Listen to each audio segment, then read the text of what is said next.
New Angeles is a game of corporate greed and negotiation set in the cyberpunk universe of Android Netrunner. It's the future, and you're each the CEO of the corporations running New Angeles. Your goal is to exploit the city for as much money as you can, but without letting things get so bad that the government is forced to step in and put an end to your profiteering. Things aren't too peachy in the future.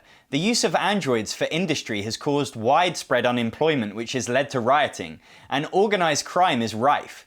You have to work together to produce the resources the city demands, such as technology, entertainment, and energy.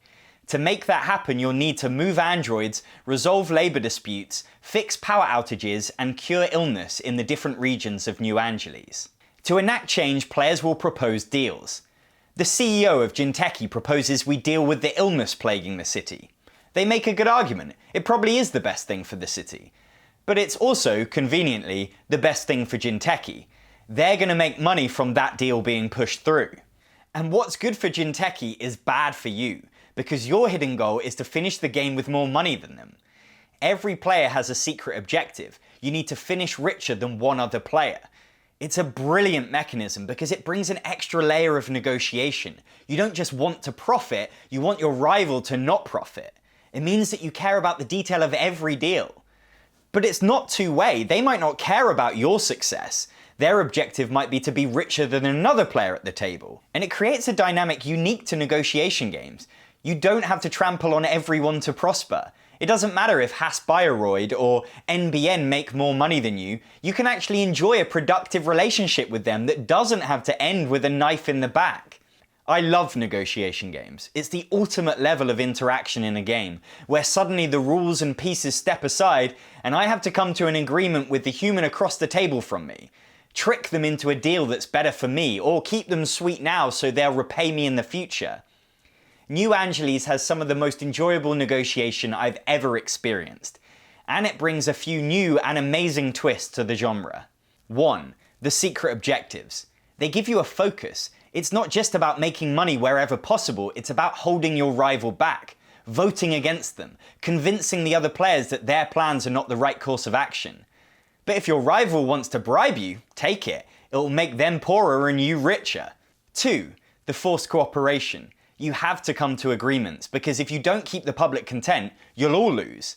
Certain things have to happen, but there's always multiple solutions to the same problem.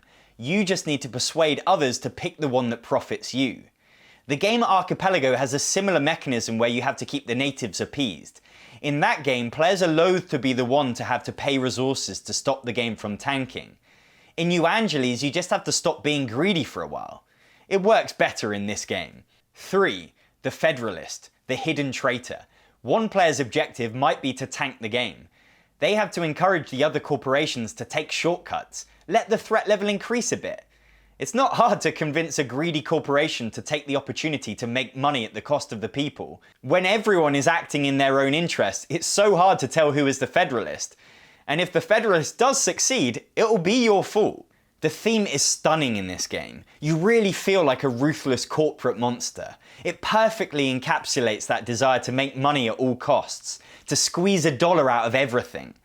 I've taken money from other players just to do the right thing. I've acted as a voter for hire, pushing through a deal that goes against all my interests just to make a couple of bucks. That secret grudge against another player consumes you, and the balance between doing the right thing to stop the Federalist and following the money is perfect. We've lost to the Federalist in the last round of the game twice. And yet, this is a relatively simple game.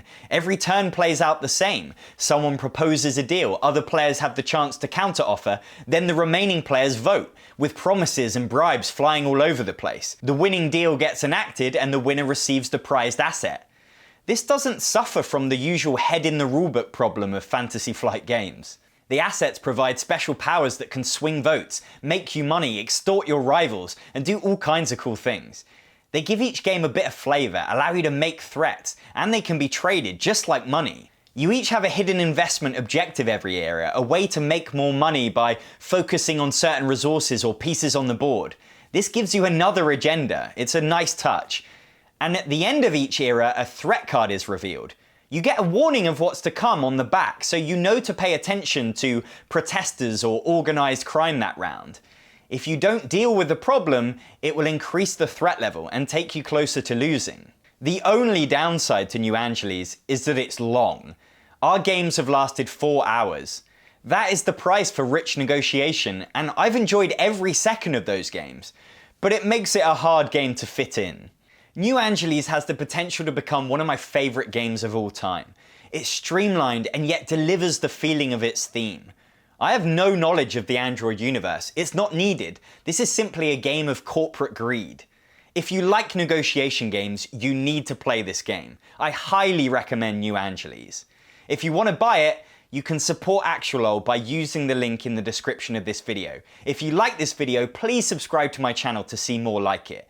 And if you want to hear about the games I've been playing, follow Actualol on Twitter, Facebook or Instagram. I'm Jon Purkis, thanks for watching.